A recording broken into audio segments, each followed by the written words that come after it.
डर सबको लगता है।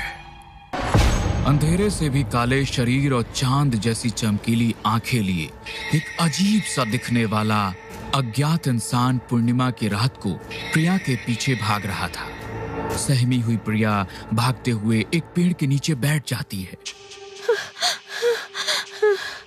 लगता है वो चला गया। जैसे ही पीछे देखती है, प्रिया नींद से जाग जाती है। फिर वही सपना, फिर वही काला इंसान। प्रिया की नजर सामने दीवार पर टंग रही घड़ी पर पड़ती है। घड़ी में रात के 3 बज रहे होते हैं। हर रात एक ही समय पर एक ही सपने आना कुछ ठीक सा नहीं लगता। लगता है मैंने किसी चीज को लांग दिया है, उसी के कारण ये सब हो रहा है। कल मंगलवार भी है, एक बार मंदिर चली जाऊंगी, जो कुछ भी होगा खत्म हो जाएगा। यह सोचकर प्रिया सो जाती है। प्रिया ग्रेजुएशन कर रही एक आम लड़की थी। प्रिया का स्वभाव भी हंसमुख था। घर पर भी सब कुछ अच्छा था, पर आजकल कुछ दिनों से उसके जीवन में अलग ही हादसे हो रहे थे। पर ऐसा क्यों, यह वह भी नहीं समझ पा रही थी। रोज की तरह प्रिया अपने कॉलेज के लिए निकलती है। बड़ा सुहाना सा मौसम हो गया है नहीं प्रिया? लग ही नहीं रहा कि गर्मी के दिन आने वाले हैं। मुझे तो लग रहा है कि मुझे वापस से ठंड के कपड़े निकालने पड़ेंगे। मने ठंडी गमती न थी। क्या? कौन सा गमछा? क्या क्या कहा तुमने? क्या? कहाँ कुछ कहा मैंने?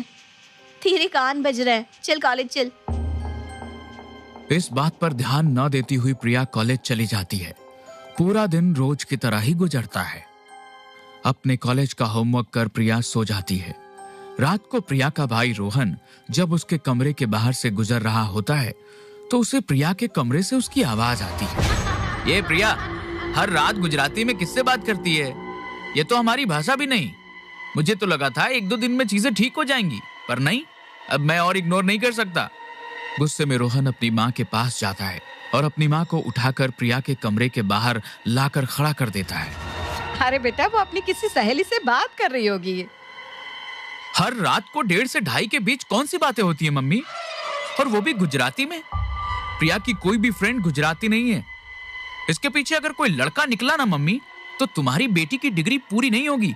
मुझे कोई बदनामी नहीं चाहिए। तू तो बेकार में ही बावला होने लगता है।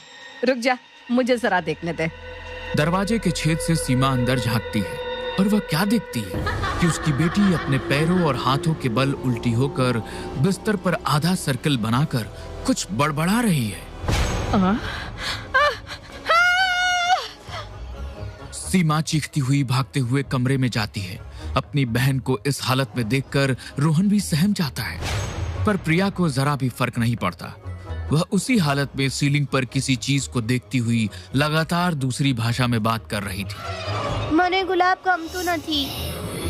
मम्मी, यह तो कह रही है कि मुझे गुलाब पसंद नहीं है, पर यह बात किससे कह रही है?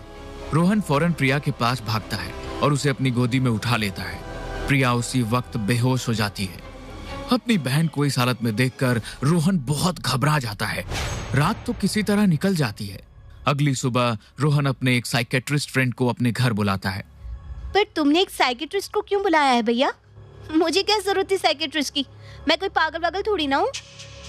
अरे प्रिया, तुम तो बेकार में ही अपने भाई पर चढ़े जा रही हो। वो क्या है ना कि रोहन ने मुझसे कहा था कि प्रिया को समझ नहीं आ रहा है कि उसे फ्यूचर में क्या करना चाहिए, इसलिए तुम जरा उसकी काउंसलिंग कर लेना। तो हियर आई एम। और इसी तरह बातें करने के बहाने प्रेम प्रिया को छत पर ले जाता है और उससे दुनिया भर की बातें कर लेता है और नीचे आकर रोहन से कहता है, तुम्हारी बहन बिल्कुल ठीक है, उसे कोई भी मेंटल प्रॉब्लम्स नहीं है। मुझे तो ये कुछ और ही लग रहा है। तुम्हें याद है वो हमारा दोस्त तुषार, वह आजकल कुछ टेलीपैथी और हीलिंग पर काम करता है। हो सकता है वो ध्यान लगाकर यह पता कर सके कि तुम्हारी बहन को हुआ क्या है। Spirituality can help. ये मेरा केस नहीं है, चलो मैं चलता हूँ। ये कहकर प्रेम दरवाजे से बाहर निकल ही रहा होता है कि तभी प्रिया जोर जोर से सोफे पर कूदना शुरू कर देती है। मजाक समझा है क्या? बोल, मजाक समझा है क्या?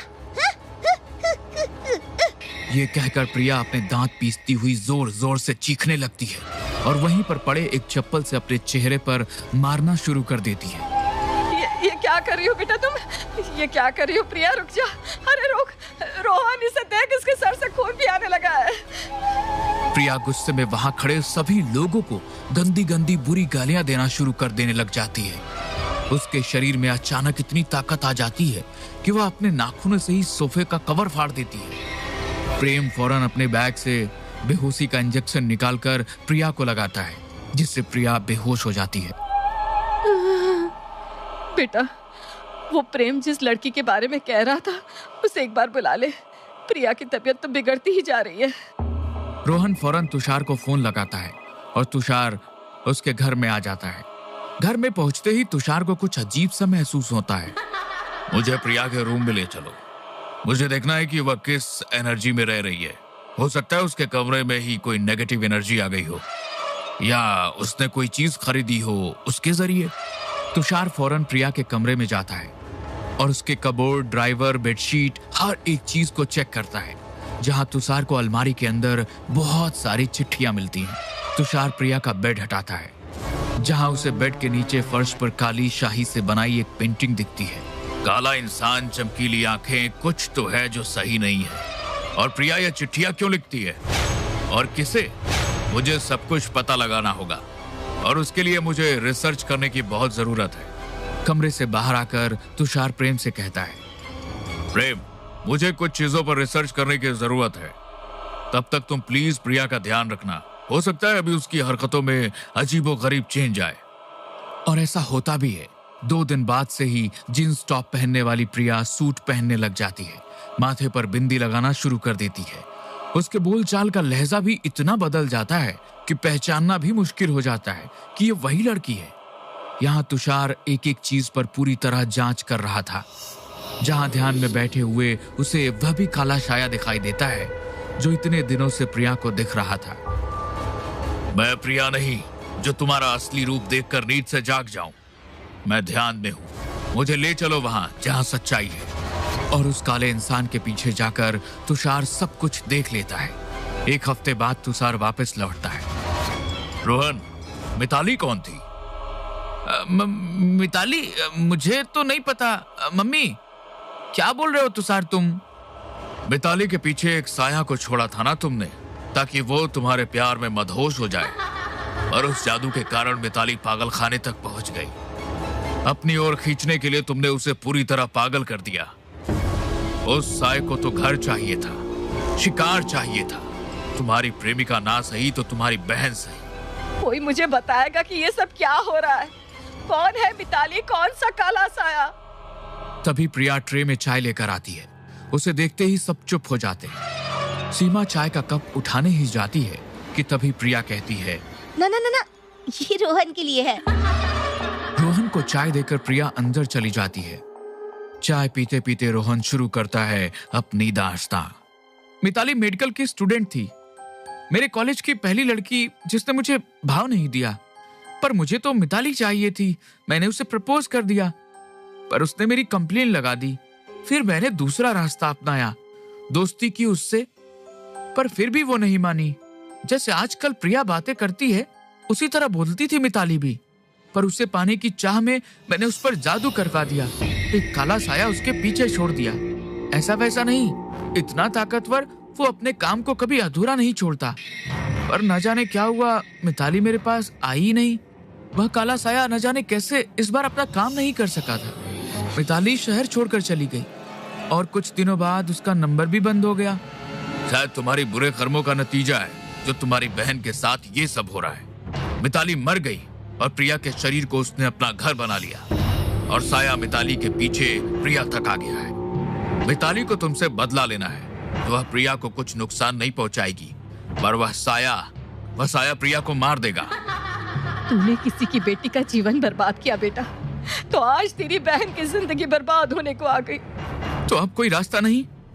रोहन अपनी बात पूरी भी नहीं करता कि उसके मुंह से झाग आने लग जाता है और वो वहीं दम तोड़ देता है। यहाँ जैसे ही रोहन का शरीर दम तोड़ता है, कमरे से प्रिया पहले की तरह ही कपड़े पहनकर बाहर आ जाती है। ये अचानक भैया को क्या हो गया? भैया के मुंह से झाग क्यों आ रहा है? साया को अपना शिकार मिल गया। मिताली का बदला पूरा हो गया। उसने प्रिया के हाथों अपने कातिल को मरवा दिया। इस दिन के बाद मिताली आजाद हो जाती है। और मिताली की जिंदगी को बर्बाद करने वाले को मौत की सजा मिल जाती है और प्रिया पूरी तरह ठीक हो जाती है।